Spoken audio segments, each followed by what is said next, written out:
Hoy les quiero contar de la vez que gané un primer premio en España por escribir teatro. ¿Preparo el mate?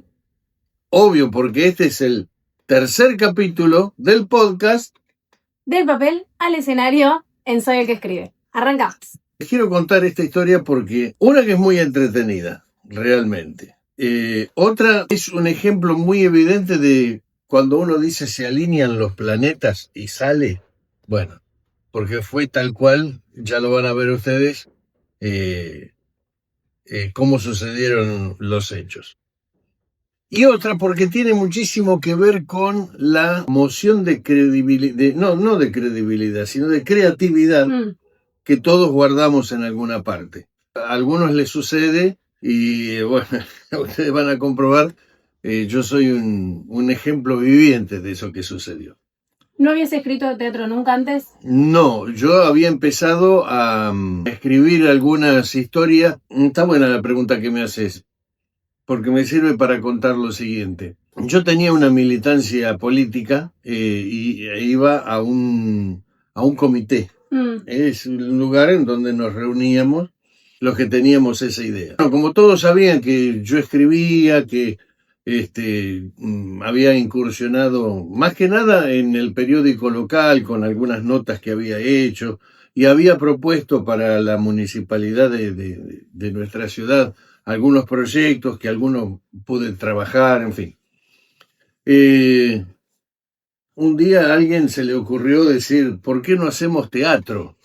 Y bueno, entonces empecé a escribir algunas cosas y prácticamente lo estaba escribiendo teatro, pero jugando, se puede decir. Que una de las cosas que escribiste fue Torta de chocolate y soledad. Exactamente, que de eso... Lo mencionamos igual. Sí, lo hemos mencionado. Yo después, en función de lo que pasó en España, a los meses, luego de volver, porque fui a España a recibir el premio, armé una compañía de teatro e hice 3 obras mías, gracias a Dios con mucho éxito, hasta que cayó la pandemia y bueno, se derrumbó todo lamentablemente. Se pausó todo lo artístico. Se pausó y bueno, cuando volvió, que pudimos salir otra vez a la calle, bueno, habían pasado tantas cosas, no pude volver a armar el elenco, había gente que ya estaba haciendo otra cosa, en fin, no volví a armar.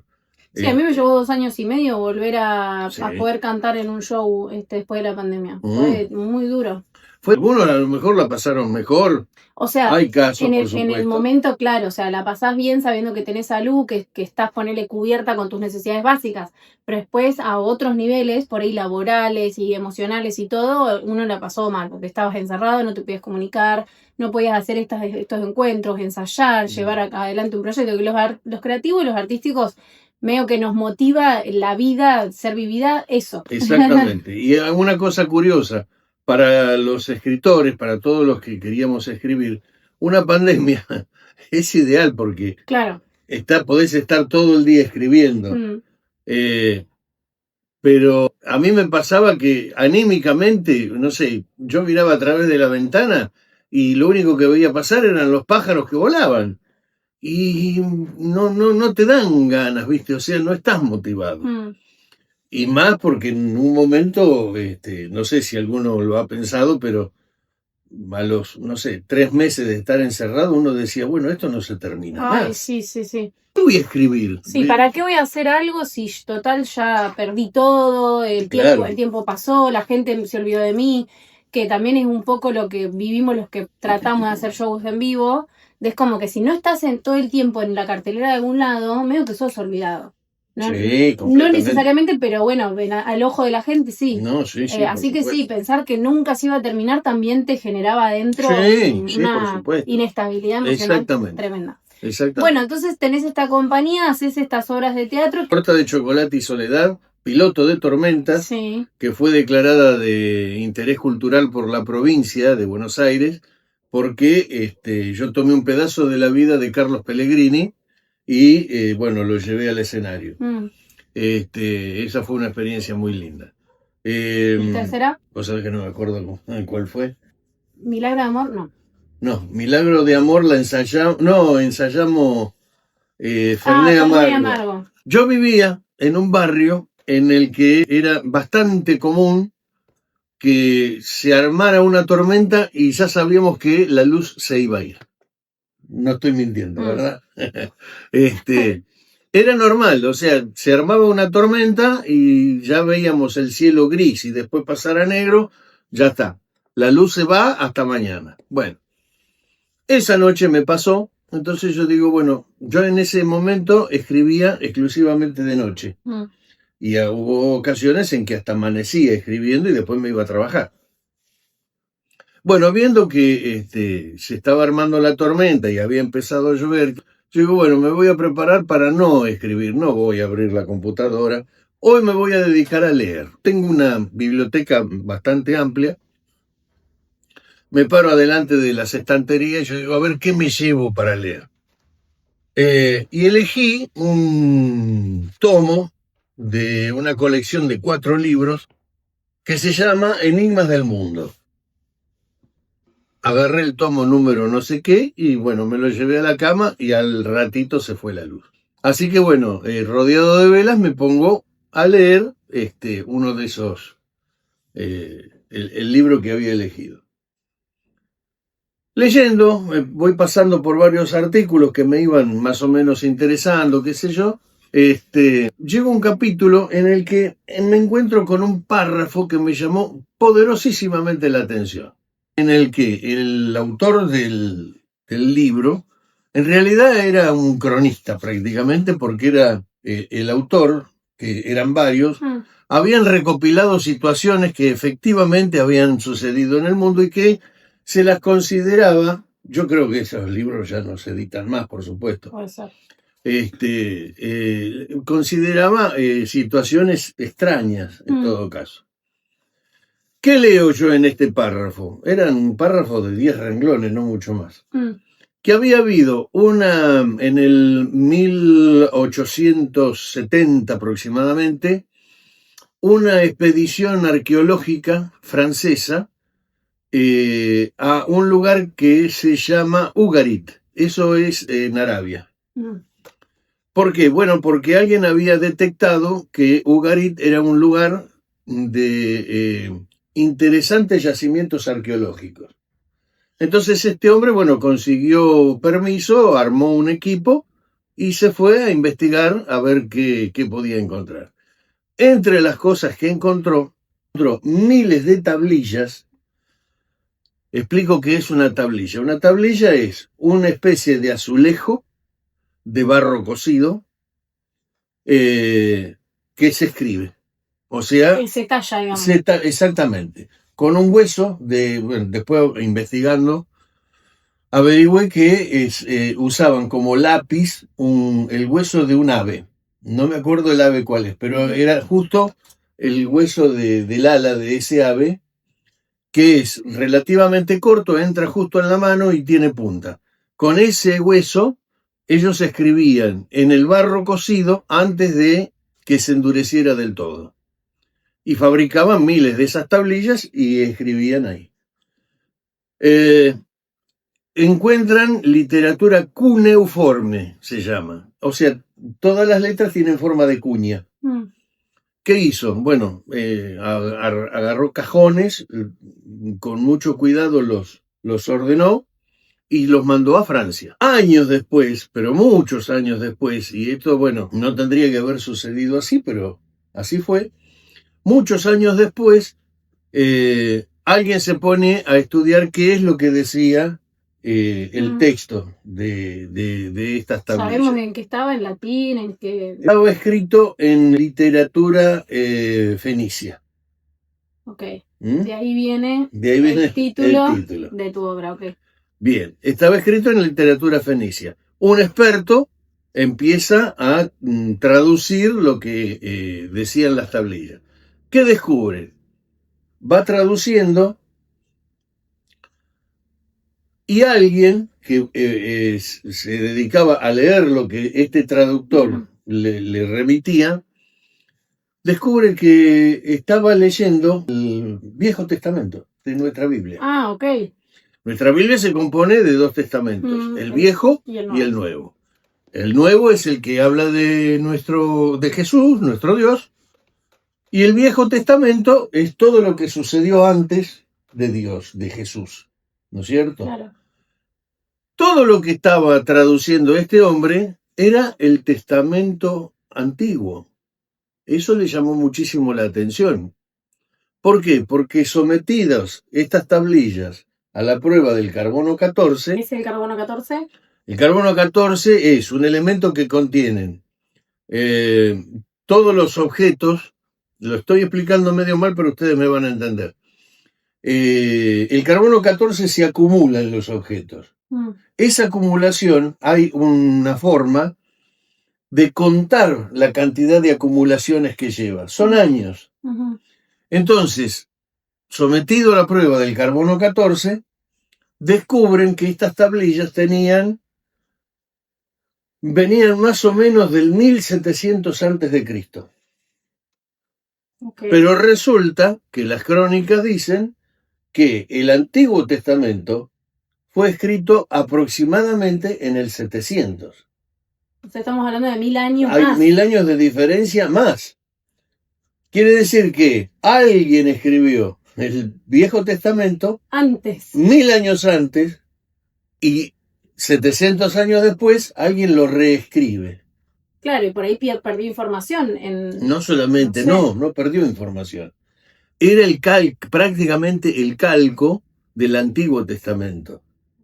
¿No es cierto? Lo único que habían... le agregó... Lo que habían sacado era que en las tablillas se menciona como Dios a una entidad que se escribe Baal. Ajá. B larga A-A-L. Uh-huh. Y en el testamento que llegó a nuestras manos al día de hoy, es Dios. Claro. O sea, sacaron la palabra Baal y pusieron Dios. Investigando, me vengo a enterar que el asunto fue así. O sea, investigando, vengo a descubrir no, había sucedido lo siguiente. El pueblo judío, más o menos en el año del que te estoy hablando, en el 700 a.C., estaba sometido a un rey déspota o sea, el pueblo estaba en muy malas condiciones. Alguien descubre o alguien sabía la existencia de estas historias que cuentan en ese testamento. ¿Qué hizo? Lo adaptó a la idiosincrasia judía. Más que nada era para darle ánimo al pueblo judío a rebelarse contra este rey. Fue escrito de esa manera para que el pueblo judío lo leyera y obtuviera de ahí algún fomento como para continuar con la lucha y dejar de estar sometido. Bueno, hasta ahí fue hasta donde yo llegué esa noche, leyendo esto que conté. Me llamó muchísimo la atención y yo sabía que aún en mi biblioteca todavía había algún libro que me podía orientar un poco más, porque después de ese párrafo que acabo de explicar, venía la nada misma. O sea, el autor siguió con otro tema y yo me puse a investigar a ver por qué no hay más. Esa noche sí, me acuerdo que no pude seguir buscando, no tenía luz, no había forma de ponerme a buscar un libro, qué sé yo. Al día siguiente empecé realmente una investigación. La investigación me llevó, por ejemplo, a la biblioteca. Tengo que aclarar, en aquella época teníamos internet a través de un sistema que se llamó pop-up, que era a través del teléfono. Había que conectar la computadora al teléfono y era... lento. No era solamente lento. Si alguien te llamaba, se cortaba internet. Sí, se cortaba internet. Si te estaba por entrar una llamada, hacía ruido, bueno, sí, era bastante complejo. Era complejo y era enojoso, te daba bronca. Llegaba un momento que no quería saber más nada. Bueno, entonces por internet prácticamente no pude buscar. Yo digo, ¿qué hago? Me voy a la Biblioteca Nacional, está en Buenos Aires, capital. Yo digo, ahí tengo que encontrar material. Bueno, fui a la biblioteca, tengo que contarlo esto.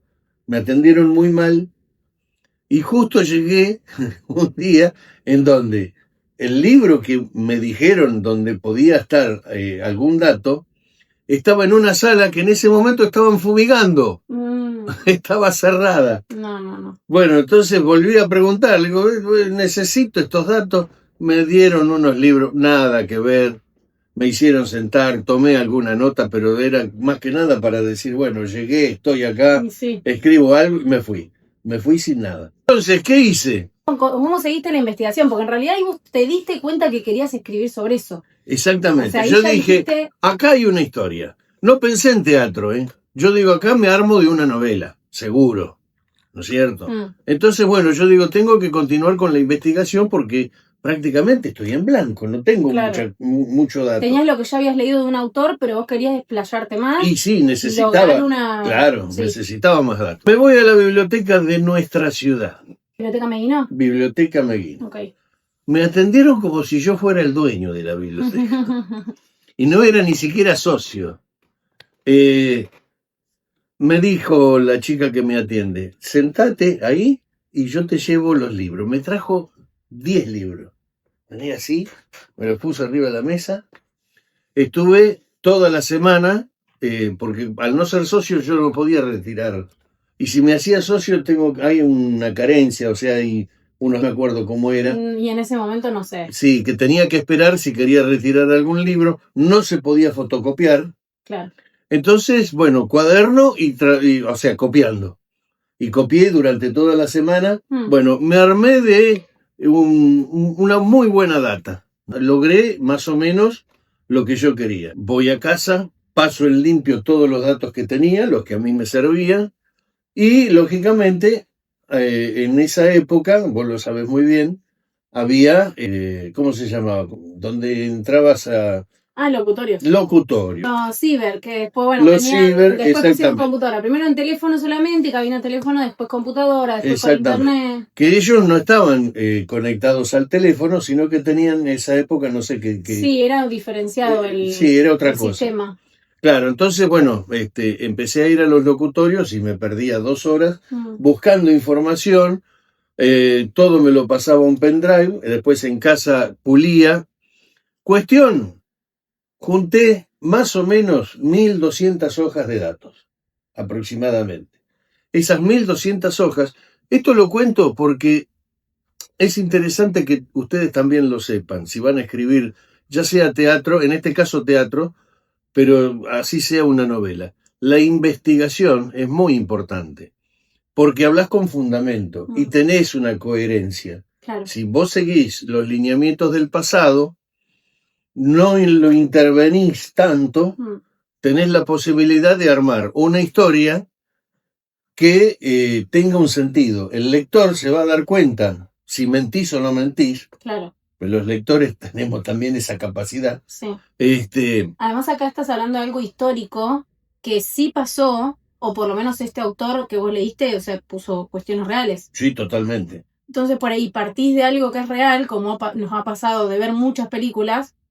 La última que vimos, que fue la de Spielberg, que él parte como de algo real, que quizás sucedió en un momento, una vez, y bueno, después hace toda una ficción alrededor de eso o en base a eso, y está bueno porque uno, como hablábamos el otro día de la credibilidad, uno cree lo que está viendo porque entiende el código y elige ver algo que está basado por ahí en un hecho real, aunque entiendas que después todo es ficticio. Vos agarraste ese hecho de la historia y armaste una ficción de acuerdo a lo que vos estabas investigando a la vez. O sea, eran cosas reales y le fuiste metiendo, ¿no? Lo que vos querías transmitir. Exactamente. Exactamente. Perfecto. Bueno. ¿Cómo fue que la presentás para pasar al siguiente capítulo por ahí más de lleno en cómo fue la obra ahí? O sea, contame la previa y en el próximo capítulo, si querés, hablamos ya de lo que fue el momento en el que se presenta la obra, en el que vos viajás y todo, pero la previa. ¿Cómo encontrás este concurso? ¿Cómo te postulás?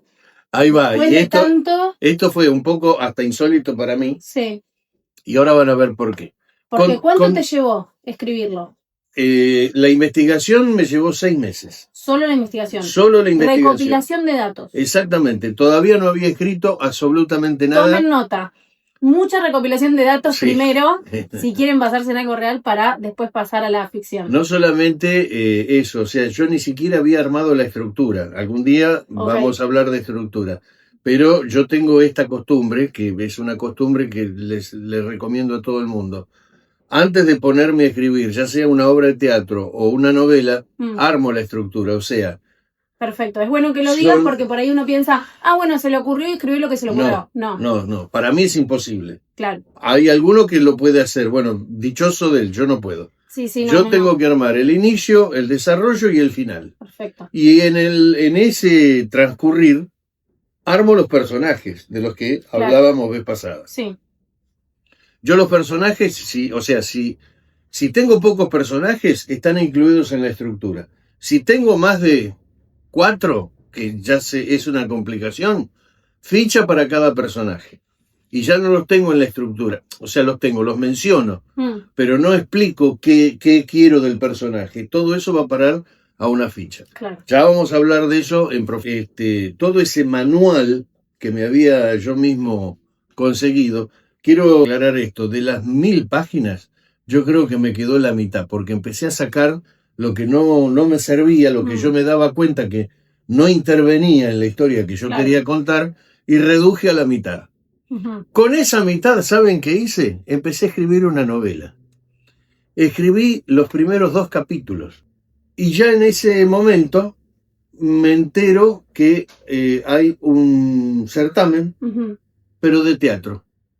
Y yo dije, qué linda historia. Si yo pudiera reducir todo esto que estoy contando a una historia que se pueda representar en un escenario, me parece que... viraste, o sea... Sí. En ese momento diste un vuelco hacia reestructurar la novela que tenías escrita, recién empezada, 2 capítulos, a una obra de teatro. Exactamente. Que dura aproximadamente ¿cuánto? 1 hora 15, ponele. 1 hora 15, o sea, vos más o menos ya tenés el timing de cuántas páginas, cuántos minutos son para teatro. Porque ahí tuviste que ir investigando, digamos, cuánto iban a tardar. Sí. Es que yo digo, ¿pero cómo hago?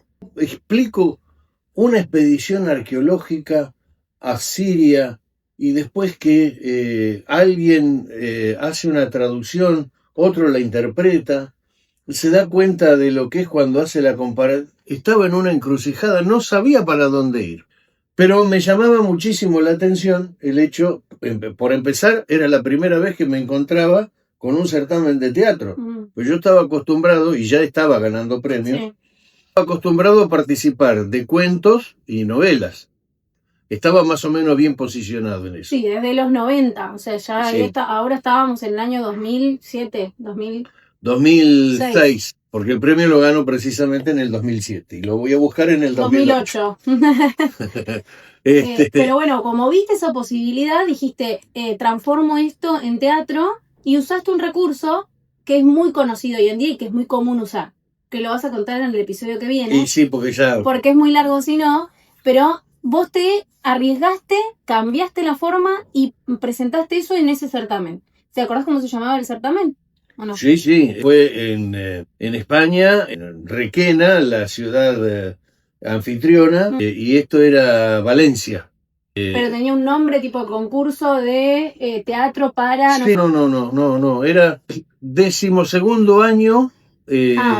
Hacía años que venía. Claro, hacía 12 años que se venía ejecutando, todos los años pasaba, y yo prácticamente inauguré de alguna manera otra categoría, porque en estos 12 años, fui el único que ganó por unanimidad. Me gusta. Y ahora después en el próximo capítulo se van a enterar por qué. Entonces vamos a cerrar con esta idea o este mensaje que les queremos dejar de que investiguen, se sienten a leer, que la lectura es muy positiva para escribir, también para mejorar el vocabulario, para mejorar conceptos, que uno por ahí no sabe lo que quiere decir y leyendo encuentra esas palabras con las que quiere decir ciertas cosas. Como consejo desde este lado, que también empecé a escribir guiones como medio autodidacta para mis alumnos, porque no me quedaba otra, porque es mi trabajo también como profe de teatro, y me fui ayornando con el tema, es que vayan buscando, como dice acá mi padre, que vayan buscando una estructura que cuando él se las explique y se explaye con esto lo van a entender mejor, pero que dentro de esa estructura primero jueguen y prueben y tiren ideas y escriban a mano, como que vuelvan a ese ejercicio, o bueno, si les gusta la compu también, pero que no pierdan el horizonte de escribir algo por miedo a, bueno, no sé qué escribir, por dónde empezar. Bueno, empiecen con ideas, empiecen leyendo, empiecen anotando cosas sueltas, empiecen investigando de un tema, no se enrosquen con 200 temas. Ahí van encauzando por ahí algunas 2, 3 ideas que tengan y más adelante en los capítulos que vengan por ahí podemos ir desarrollando que en una idea puedes hacer cierta cosa, puedes ir por este lado. Así está bueno que ustedes también empiecen a explorar su propia creatividad. Por ahí de este libro que él leyó porque un día se cortó la luz, que le surgió esta idea, a ustedes capaz les surge la idea porque un día directamente dicen, che, no quiero seguir con el celular paviando, lo dejo y me pongo a escuchar un audiolibro, me pongo a leer una revista, lo que sea, y de ahí surge una idea. También les puede pasar. Así que no dejen de probar. Sigan prendidos a Soy el que escribe, suscríbanse, denle like y nos vemos en el próximo capítulo. No te olvides de pasar por mi perfil, no te vas a arrepentir. Por mi parte, seguime en redes sociales como Bebu Barrenti o Bebu en Escena, en donde hay parte artística y parte docente para todos los gustos y colores. Los espero ahí.